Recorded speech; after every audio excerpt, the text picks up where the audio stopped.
Darshan arrest, ಕೊಲೆ ಆರೋಪ ಸಾಬೀತಾದರೆ ದರ್ಶನ್ಗೆ ಎಷ್ಟು ವರ್ಷ ಜೈಲು, ಕಾನೂನು ಹೇಳುವುದೇನು?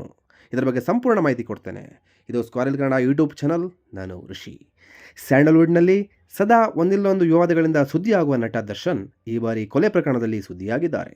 ಅಭಿಮಾನಿಯನ್ನೇ ಕೊಲೆ ಮಾಡಿದ ಆರೋಪದ ಮೇಲೆ ದರ್ಶನ್ ಅವರನ್ನು ಬಂಧಿಸಲಾಗಿದೆ. ಕಾಮಾಕ್ಷಪಾಳ್ಯ ಪೊಲೀಸರು ಇನ್ನು ಮೈಸೂರಿನಲ್ಲಿ ದರ್ಶನ್ ಅವರನ್ನು ವಶಕ್ಕೆ ತಗೊಂಡಿದ್ದಾರೆ.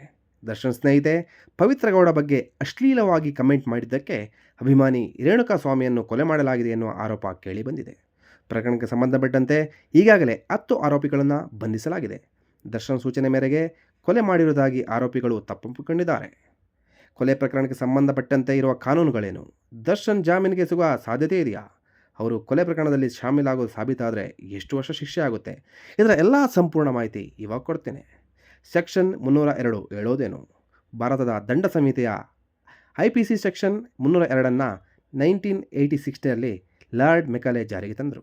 ಆನಂತರ ಈ ಕಾನೂನಿಗೆ ಹಲವಾರು ಬಾರಿ ತಿದ್ದುಪಡಿ ಮಾಡಲಾಗಿದೆ. ಇದು ಕೊಲೆಯ ಅಪರಾಧ ಮತ್ತು ಕೊಲೆಗೆ ಶಿಕ್ಷೆಯನ್ನು ವ್ಯಾಖ್ಯಾನಿಸುತ್ತದೆ. ಸರಳವಾಗಿ ಹೇಳುವುದಾದರೆ, ಒಬ್ಬ ವ್ಯಕ್ತಿಯು ಉದ್ದೇಶಪೂರ್ವಕವಾಗಿ ಇನ್ನೊಬ್ಬ ವ್ಯಕ್ತಿಯ ಸಾವಿಗೆ ಕಾರಣವಾದರೆ ಅವನ ಮೇಲೆ IPC ಸೆಕ್ಷನ್ 302ರ ಅಡಿಯಲ್ಲಿ ಕೊಲೆ ಆರೋಪ ಹೊರಿಸಬಹುದು. ಸಾವನ್ನು ಉಂಟು ಮಾಡುವ ಉದ್ದೇಶವು ಪೂರ್ವಭಾವಿಯಾಗಿ ಬೇಕಾಗಿಲ್ಲ ಮತ್ತು ಕ್ಷಣದ ಶಾಖದಲ್ಲಿ ಸ್ವಯಂ ಪ್ರೇರಿತವಾಗಿ ಉಂಟಾಗಬಹುದು ಎಂಬುದನ್ನು ಗಮನಿಸಬೇಕು. ಆರೋಪ ಸಾಬೀತಾದರೆ ಶಿಕ್ಷೆ ಏನು?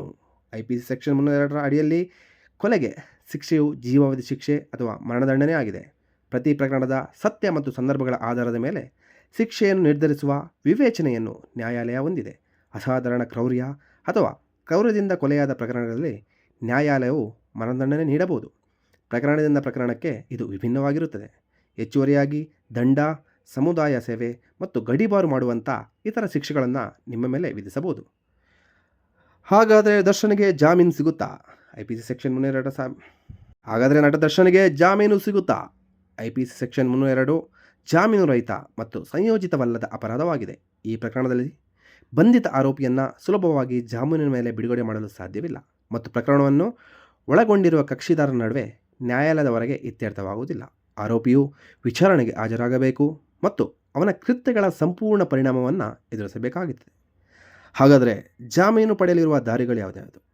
ಕೆಲವು ಪ್ರಕರಣದಲ್ಲಿ ಅಸಾಧಾರಣ ಸಂದರ್ಭಗಳಿದ್ದರೆ ಅಥವಾ ಆರೋಪಿಯು ತಲೆಮೆರೆಸಿಕೊಳ್ಳುವ ಅಥವಾ ಸಾಕ್ಷ್ಯವನ್ನು ಹಾಳು ಮಾಡುವ ಸಾಧ್ಯತೆ ಇಲ್ಲ ಎಂದು ನ್ಯಾಯಾಲಯ ಕಂಡುಕೊಂಡರೆ ಆರೋಪಿಗೆ ಜಾಮೀನು ನೀಡಬಹುದು. ಅಂತಹ ಪ್ರಕರಣಗಳಲ್ಲಿ ಜಾಮೀನು ನೀಡುವುದು ನ್ಯಾಯಾಲಯದ ವಿವೇಚನೆಗೆ ಅನುಗುಣವಾಗಿರುತ್ತದೆ ಮತ್ತು ನಿರ್ಧಾರವು ಪ್ರತಿ ಪ್ರಕರಣದ ಸತ್ಯ ಮತ್ತು ಸಂದರ್ಭಗಳನ್ನು ಅವಲಂಬಿಸಿರುತ್ತದೆ. IPC ಸೆಕ್ಷನ್ 302ರ ಅಡಿಯಲ್ಲಿ ಜಾಮೀನು ಪಡೆಯಲು ಆರೋಪಿಯು ನ್ಯಾಯಾಲಯಕ್ಕೆ ಬಲವಾದ ಕಾರಣವನ್ನು ನೀಡಬೇಕು. ಅವನು ತಲೆಮೆರೆಸಿಕೊಳ್ಳುವ ಅಥವಾ ಪ್ರಕ್ರಿಯೆಯಲ್ಲಿ ಹಸ್ತಕ್ಷೇಪ ಮಾಡುವ ಸಾಧ್ಯತೆ ಇಲ್ಲ ಎಂದು ತೋರಿಸಬೇಕು. ಇದು ಶ್ಯೂರಿಟಿಗಳನ್ನು ಒದಗಿಸುವುದು, ಪಾಸ್ಪೋರ್ಟನ್ನು ಒಪ್ಪಿಸುವುದು ಮತ್ತು ಅಗತ್ಯವಿದ್ದಾಗ ನ್ಯಾಯಾಲಯದ ಮುಂದೆ ಹಾಜರಾಗಲು ಒಪ್ಪಿಗೆಯನ್ನು ನೀಡಬೇಕು. ಆರೋಪಿಯು ವಿಚಾರಣೆಗೆ ಸಹಕರಿಸುತ್ತಿಲ್ಲ ಅಥವಾ ನ್ಯಾಯದಿಂದ ತಪ್ಪಿಸಿಕೊಳ್ಳಲು ಪ್ರಯತ್ನಿಸುತ್ತಾನೆ ಎಂದು ನ್ಯಾಯಾಲಯವು ಭಾವಿಸಿದರೆ ಯಾವುದೇ ಸಮಯದಲ್ಲಿ ಜಾಮೀನು ರದ್ದುಗೊಳಿಸಬಹುದು, ಮತ್ತೆ ಬಂಧನಕ್ಕೆ ಸೂಚನೆ ನೀಡಬಹುದು. ಎನಿವೆ,